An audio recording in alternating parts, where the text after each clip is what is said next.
विद्यार्थियों नमस्कार। आज हम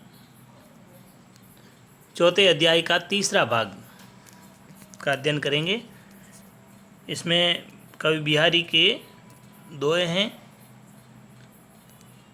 जिसमें पहला हमारे लिए आज का दोहा है। इसको पहले आप सस्वर सुनेंगे, उसके बाद अनुकरण वाचन भी करेंगे। या अनुरागी चित्त की गति समुझे नहीं कोई, ज्यों ज्यों बूढ़े श्याम रंग त्यों त्यों उजलू होड़ होई। आप एक बार मेरे पीछे पीछे इसका अनुकरण वाचन करेंगे। या अनुरागी चित्त की गति समुझे नहीं कोई, ज्यों ज्यों बूढ़े श्याम रंग त्यों त्यों उजलू होई। यहाँ के इस दोहे में से कुछ कठिन शब्द है। या यानी इस, अनुरागी, अनुराग कहते हैं प्रेम को,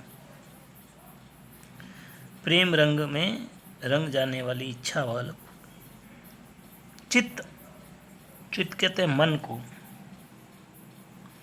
गति समुझे नहीं कोई, गति यानी स्वभाव या व्यवहार, समुझे यानी समझना, कोई यानी कोई भी, नहीं में से नहीं।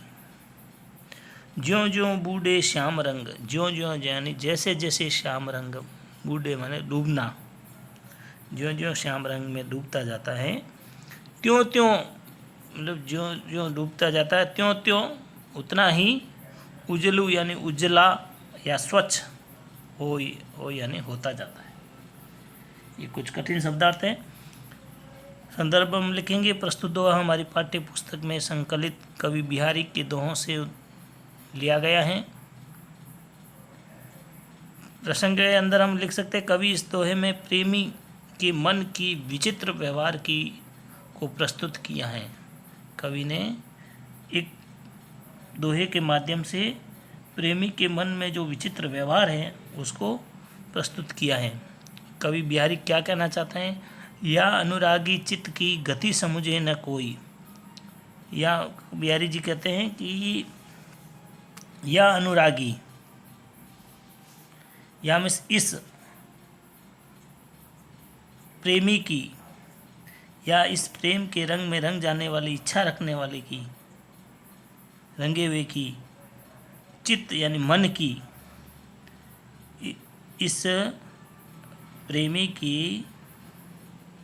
इस प्रेमी के यानी श्री कृष्ण के प्रेम में रंगे हुए इस मन के जो व्यवहार की जो गति है, समझे नहीं कोई, कोई भी इस गति के व्यवहार को समझ नहीं पा रहा है। ये बड़ा विचित्र है। आगे लिखा है, ज्यों ज्यों बूढ़े श्याम रंग, यानी ज्यों ज्यों यानी जितना जितना श्याम रंग में डूबता जाता है, उतना ही ये मन है वो उतना ही उज्जवल होता चला जा रहा है, उज्जवल होता दिखाई दे रहा है। तो कवि बिहारी क्या कहना चाहते हैं कि कृष्ण के प्रेम रंग में रंगे हुए इस मन का व्यवहार भी बड़ा विचित्र है, जिनको कोई समझ भी नहीं पा रहा है। और ये जितना जितना श्याम रंग में डूबता जा रहा है, उतना ही ये मन उज्जवल होता जा रहा है, ये निर्मल होता जा रहा है। यानी यहाँ पर श्लेष अलंकार का उपयोग किया गया है। और यहाँ पर चित्त अनुरागी यानी एक प्रेम रंग में रंगे जाने की एक इच्छा व्यक्त की गई है।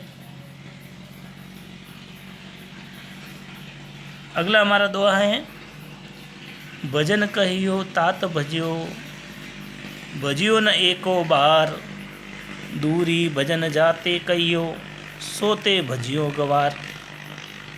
आप भी इसके पीछे पीछे दोहरान करेंगे। भजन कहियो तात भजियो, भजन कहियो ताते भजियो,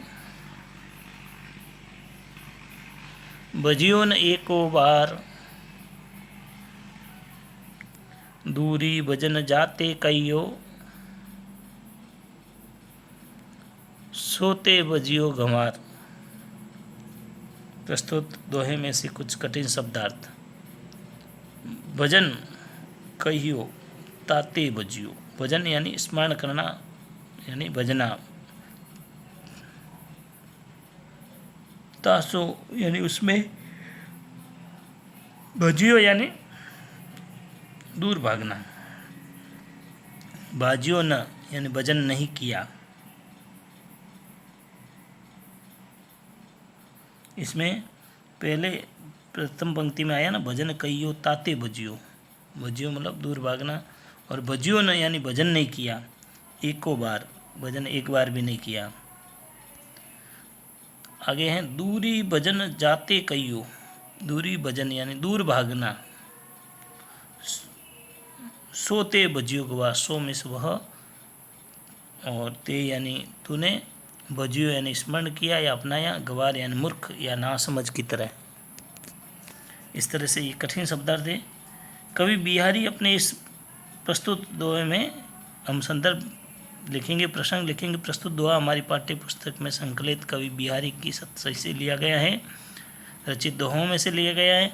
इसमें कवि ने श्लेष अलंकार का प्रयोग करते हुए अपना अलंकार प्रेम और भक्ति का चमत्कार का चित्रण यहाँ कर प्रदर्शित किया है। तो कवि बिहारी अपने इस प्रस्तुत दोहे के माध्यम से अपने मन के बारे में और भगवान के भजन के बारे में कुछ लिखते हैं, जिसमें लिखते हैं भजन कहियो ताते भजियो, भजियो न एको बार, दूरी भजन जाते कहियो, सोते भजियो गंवार। कवि अपने मन अथवा भगवान के भजन से विमुख जो लोग हैं उनको गंवार लोग कहकर संबोधित करते हुए कहते हैं कि अरे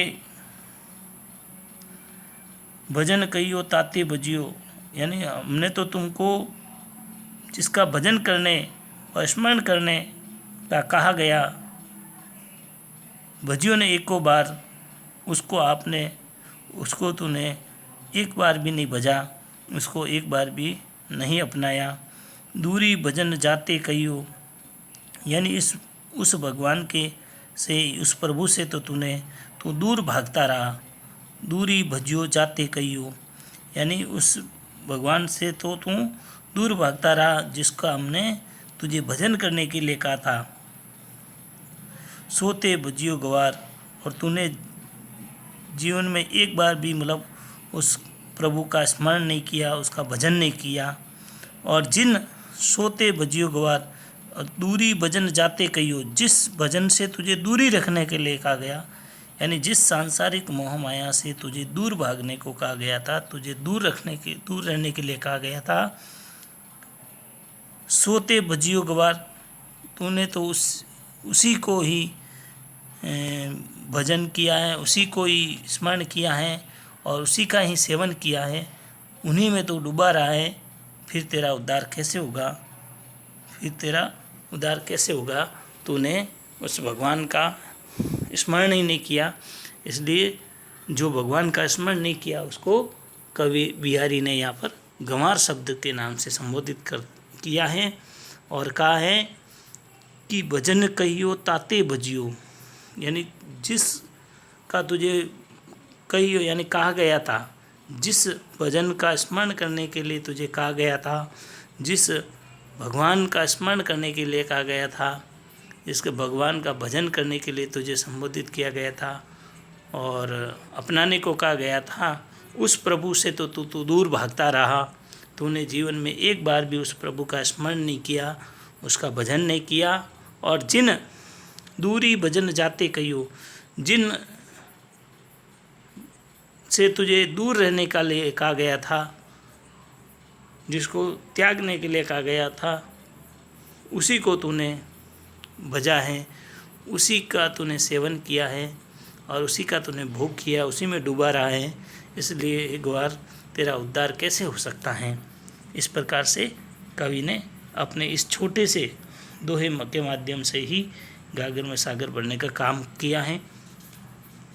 इस दोहे के अंदर हम विशेष रूप में लिख सकते हैं, यहाँ पर भजन और भजियो जैसे शब्दों का समावेश है, उसमें यमक अलंकार का प्रयोग है और इनकी जो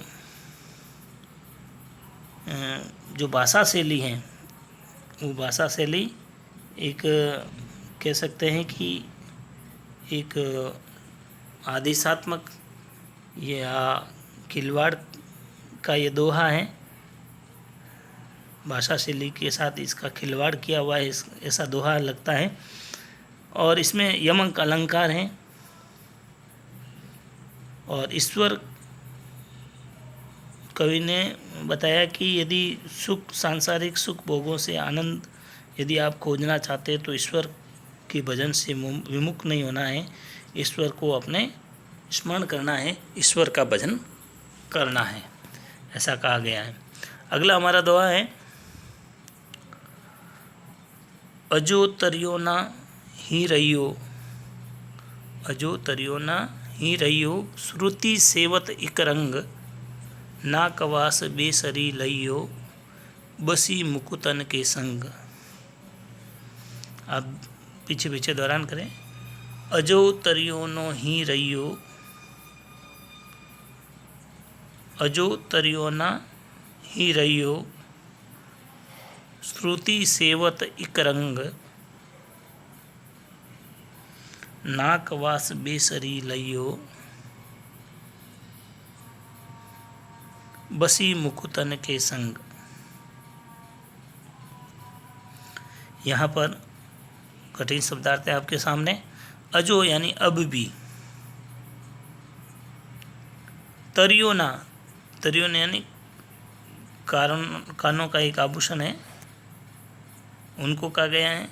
और इसका अन्य अर्थ जो हम श्लेष के आधार पर निकालते हैं उसमें तर नहीं सका, जिसको तैर नहीं सका, उसको उसका उद्धार नहीं हो सका।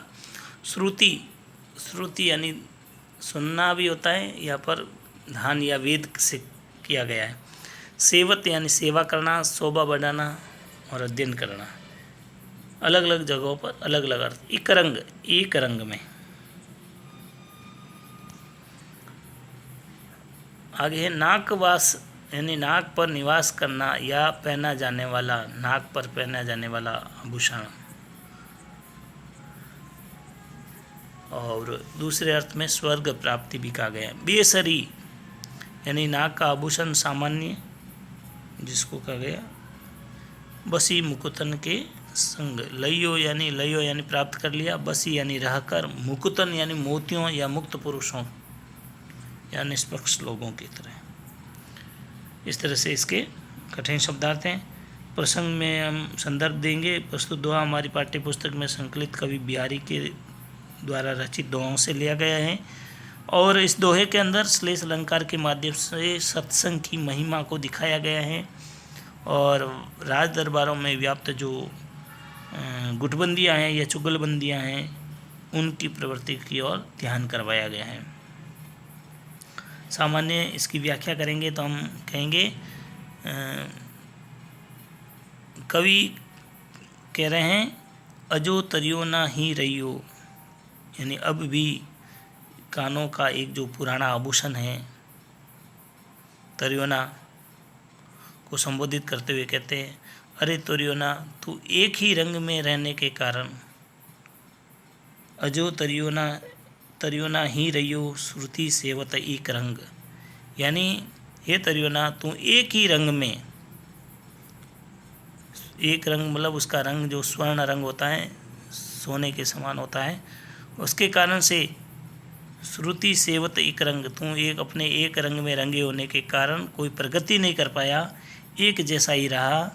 नाकवास बेसरी लइयो, नाकवास बेसरी लइयो यानी आज तक तू कानों में ही पहना जा रहा है, जबकि मोतियों के साथ में लेने के कारण, यानी मोतियों का साथ हो जाने के कारण, नाकवास का जो आभूषण होता है उसमें एक मोती लगता है, तो कह रहे हैं मोतियों के साथ लग जाने के कारण बेसरी यानी नाक का जो आभूषण है उसको कहा गया है। बेसरी जो बेसर है वो व्यक्ति के समान ही प्रतीक जो नाक है उस पर स्थान कर लिया। बसी मुकुतन के संग, मुकुतन के संग यानी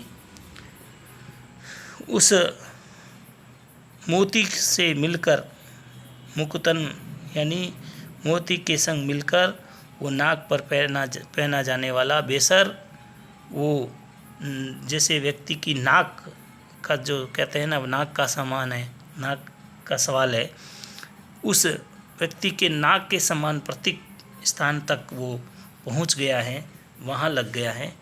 और तू तरियोना जो है वो कानों में ही रह गया है। इस तरह से इसका विशेष ये कह सकते हैं कि यहाँ पर श्लेष अलंकार का प्रयोग है। कवि बी आर एन काव्य शैली के अंदर पूर्ण वैभव प्राप्त किया है और इसमें कवि अलंकार, प्रियता और चमत्कार का प्रदर्शन भी बताते हैं और इस प्रस्तुत दोहे के माध्यम से अनेक अर्थ निकालते हैं। जैसे श्लेष में यदि लिखा है ले, तो कह सकते हैं कि हे निष्ठा भाव से वेद शास्त्रों का अध्ययन करने वाले, यदि हम इस माध्यम से इसका अर्थ निकालते हैं तो कहते हैं कि हे निष्ठा व भाव से वेद शास्त्रों का अध्ययन करने वाले, तो अभी तक अपना उद्धार नहीं कर पाया, जबकि मुक्त पुरुषों की संगति करके सामान्य जन भी स्वर्ग में बाकी बन जाते हैं। इस तरह से और राजा के दरबार का जो प्रसंग आया था, इस दृष्टि से यदि इसका अर्थ देखा जाए तो कहते कवि कहना चाहता है कि राज दरबारों में चलने वाले जो कुटिल व्यवहार पर व्यंग्य करते हुए कहते हैं कि अरे निरंतर राजा के कान भरने वाले, तेरी अभी तक दरबार में कोई उन्नति नहीं हुई है। जबकि दरबार के अंदर जो निष्पक्ष बोलने वाला होता है वो लोगों के संग, सामान्य लोगों के साथ संग करने के कारण वह राज की नाक बन गया है। राजा उन पर गर्व करता है। यानी जो राज दरबार में जो कानाफूसी का काम करते हैं वो वर्ष पर्यंत तक, जीवंत पर्यंत तक वो केवल अपनी चुगलखोरी ही करते हैं रहते हैं। इसलिए राजा भी समझते हैं कि उनको आगे नहीं बढ़ाना चाहिए।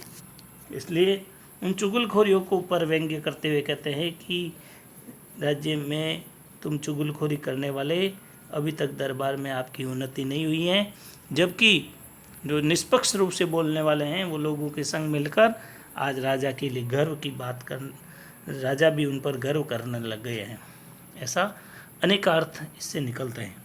अगला हमारा दोहा है, सगन कुंज छाया सुखद शीतल सुरभि समीर, मनु भवे जातु अजो वहे उही जमुना के तीर। फिर से आप भी इसके पीछे पीछे दोहरान करेंगे। सगन कुंज छाया सुखद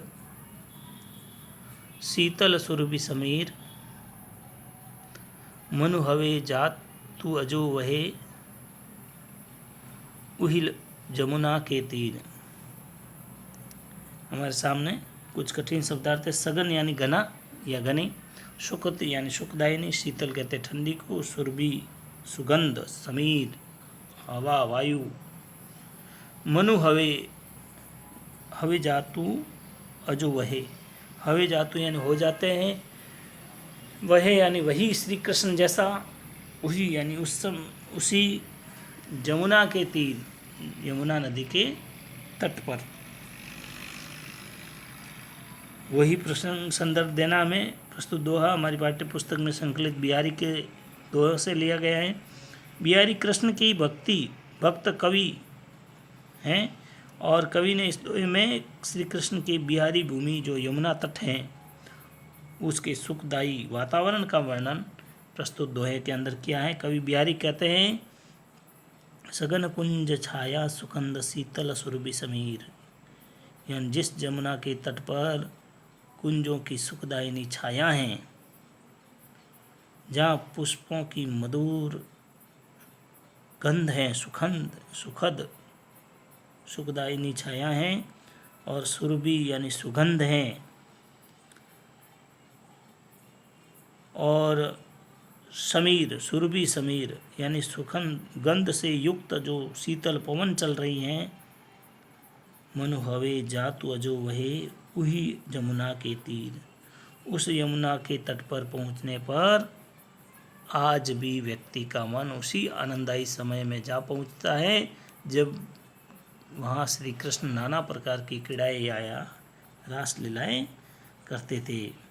यानी प्रस्तुत दोहे के माध्यम से ऐसी कल्पना शक्ति से कहा गया है कि जिस यमुना के तट पर सघन तट पर कुंजों की सुखदायिनी छायाएं, पुष्पों की मधुर गंध से शीतल हवाएं चल रही हैं, आज भी उस यमुना के तट पर मनु हवे जातु अजो वहे।